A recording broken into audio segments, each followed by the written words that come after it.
Bismillahirrahmanirrahim. Assalamualaikum Bu, selamat pagi. Perkenalkan saya Dr. Yobi, saya dokter yang bertugas pada hari ini di Poliklinik. Dengan Ibu siapa? Dengan Ibu Wati, Dok. Ibu Wati. Ibu Wati berapa usianya? 40 tahun. 40 tahun. Tinggal di mana? Di Alaudin. Alaudin. Pekerjaannya apa sekarang? Ibu rumah tangga, Ibu Dok. rumah tangga. Ibu Wati kalau boleh tahu apa keluhannya?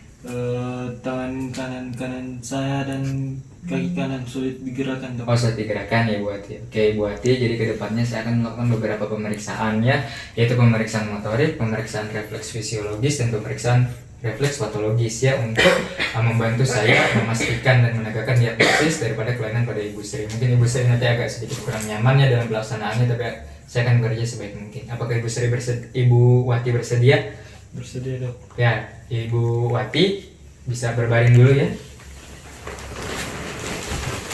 Dan melakukan cuci tangan 7. Oke, ya Ibu Sri. Yang pertama kita lakukan adalah pemeriksaan motorik dengan cara inspeksi. Kita nilai semua otot-otot yang ada pada seluruh ekstremitas maupun anggota tubuh pada Ibu Wati ini ya.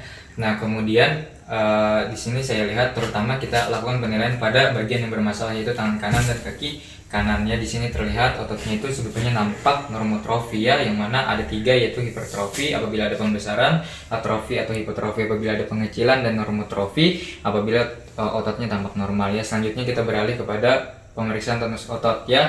Ya Ibu Sri ya. Ibu Sri bisa rileks tangannya ya. Kemudian kita pegang pada bagian otot bisepsnya, kemudian minta pasien rileks ya. Kemudian kita fleksikan tangannya secara pasif ya. Nah, di sini tampak ada memang kekakuan ya dalam gerakannya, jadi ada kesulitan dalam menggerakkan tangannya ya. Dan nampak di sini bahwa terdapat tonus otot yang meningkat ya, tonus otot meningkat atau kita kenal dengan hipertoni, yang mana kalau tonus ototnya normal itu tidak ada tahanan yang terlalu berarti ya, atau normal tonus ototnya. Tapi kalau hipotoni maka tangannya itu tampak lemas sekali karena tonus ototnya yang menurun ya. Di sini tampak hipertoni ya. Begitu juga pada bagian kaki kanannya ya yang bermasalah ya, kita lakukan hal serupa. Nah, tampak juga terjadi hipertoni pada kaki Ibu Wati ya. Kita lakukan juga pada tangan kiri dan juga kaki kiri, tapi didapatkan hasil yang normal ya. Selanjutnya Ibu Wati ya bisa ikuti perintah saya ya. Ibu Wati bisa angkat tangannya? Bisa, Dok. Iya, coba nah, tampak pasien sulit menggerakkan tangan. Ibu Wati satu kali lagi, kemudian memberikan tahanan, dan tampak tangannya terjatuh ya. Di sini ada kemungkinan nilainya itu adalah 3 ya, yang mana pasien mampu melawan gravitasi, tapi untuk tahanan ringan tidak terlalu mampu ya, yang mana 5 itu normal, mampu melawan gravitasi dan tahanan, 4 itu tahanan ringan dan gravitasi mampu dilawan, sedangkan 2 itu hanya melakukan gerakan yang sangat-sangat minimal seperti pergeseran tangan. Untuk 1 kita bisa merasakan kontraksi daripada ototnya ya, kontraksi daripada ototnya yang sangat minimal sekali, dan 0 itu tidak ada memang bisa melakukan gerakannya. Coba Ibu Wati pada kaki kanannya juga bisa angkat. Nah, ya tampak kesulitan, dan kita lakukan tahanan dan tahanan ringan dan langsung terjatuh ya.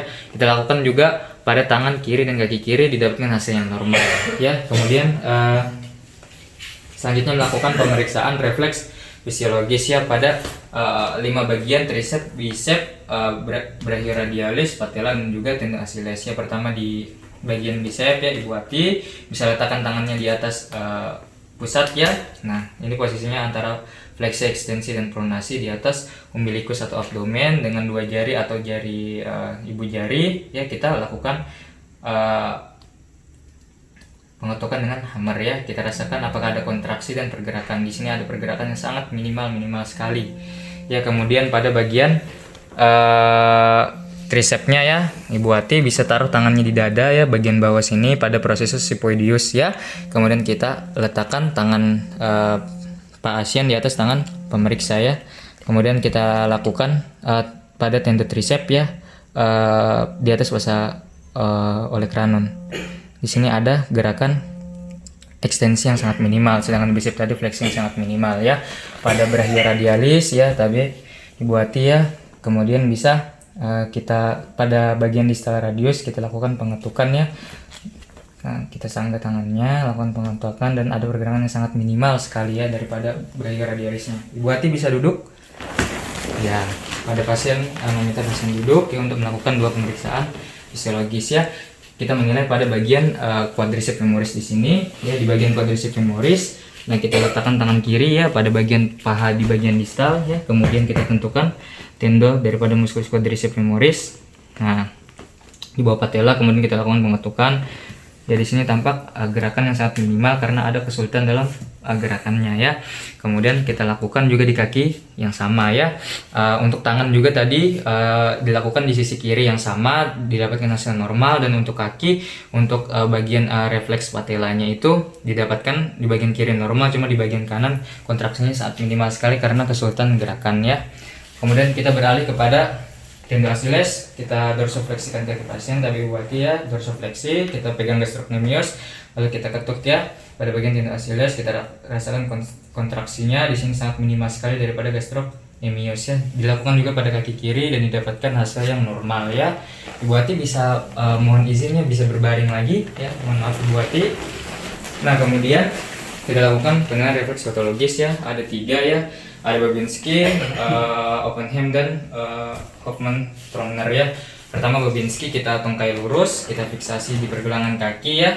Nah, kemudian kita lakukan penggoresan dengan benda yang lumayan cukup tajam daripada ujung garpu tala, ujung hammer ya, dari sisi lateral ke medial ke arah ibu jari ya. Apabila positif, nah itu didapatkan hasilnya ibu jari dorsofleksi dan keempat jarinya itu meregang ya. Kemudian pada bagian Oppenheim kita lakukan dengan 3 jari, jari telunjuk, jari tengah dan juga ibu jari. Kita lakukan pemijatan dan penggurusan ya. Di sini apabila hasilnya positif ya, di atas tibialis, tulang tibialis anterior, bila positif sama dengan Babinski, dorsofleksi ibu jari dan keempat jari lainnya itu meregang ya. Dan yang terakhir itu pada bagian tangannya pada pemeriksaan Hoffmann-Tromner ya. Kita pegang pergelangan tangan, tangannya ini fleksi ya, kemudian kita ambil jari tengah, kemudian kita letakkan di antara telunjuk dan jari tengahnya pemeriksa ya. Kemudian kita lakukan penggerusan pada kuku ya.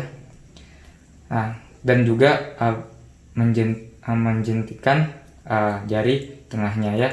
Untuk Hoffmann digerus, Tromner dijentikan. Nah, kemudian kita lihat positif apabila 4 jarinya itu berkontraksi ya. Tapi dibuati ya, pemeriksaannya sudah selesai, buati bisa kembali duduk ya. Sementara saya cuci tangan lagi. Anjing apa? Ya, jadi buati hasil yang saya dapatkan ada kemungkinan diagnosis saya itu ada kemungkinan ibu Wati menderita miastenia gravis, tapi tidak menutup kemungkinan ibu Wati bisa menderita Guillain-Barré syndrome ataupun adanya paralisis periodik ya. Ibu Wati terima kasih banyak atas kerjasamanya ibu Wati ya, semoga lekas sembuh.